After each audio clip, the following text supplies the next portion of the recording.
या बातमीचे प्रायोजक आहे युनिक पेट्स। सर्व प्रकारचे पेट्स फूड अँड ॲक्सेसरीज। आमचा पत्ता KMC कॉम्प्लेक्स, कमरुनिसा कॉलेज समोर, सिद्धेश्वर पेठ, सोलापूर। पंढरपुरात शासकीय धान्याचा काळा बाजार सुरू असताना शिवसेना शिंदे गटाचे नेते साईनाथ बडवे यांनी धाड टाकली आहे। कराड रोडवरील सिंहगड कॉलेजच्या जवळच्या मोकळ्या मैदानात रेशनचे धान्य वितरण करणाऱ्या 6 ट्रक उभ्या होत्या। या ट्रकमधून खासगी पिकअपमध्ये रेशनचा गहू आणि तांदूळ भरला जात होता। शासकीय नियमानुसार रेशनचे धान्य हे शासकीय गोदामातून शासकीय गाडीमध्ये भरूनच रेशन दुकानापर्यंत पोहोचवले जाते। मात्र काळा बाजार करणाऱ्याच्या हेतूनेच शहराच्या बाहेर निर्जन ठिकाणी रेशनचे धान्य खासगी गाडीत भरले जात होते। सदरची घटना उघडकीस आल्यानंतर पंढरपूरचे नायब तहसीलदार बालाजी पुदलवाड आपल्या पथकासह दाखल झाले। पंढरपूर शहर आणि पंढरपूर ग्रामीणचे पोलीस देखील या ठिकाणी तात्काळ हजर झाले।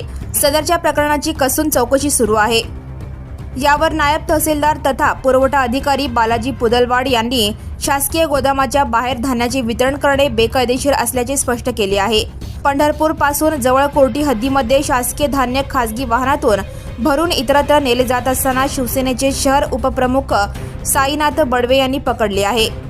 त्यानंतर पुरवठा विभाग आणि पोलिसांनी खासगी वाहनास 2 शासकीय धान्याचे ट्रक ताब्यात घेतले आहेत। प्रथमदर्शनी धान्याचा काळाबाजार झाल्याचा अंदाज आहे। Subscribe now and press the bell icon. Never miss an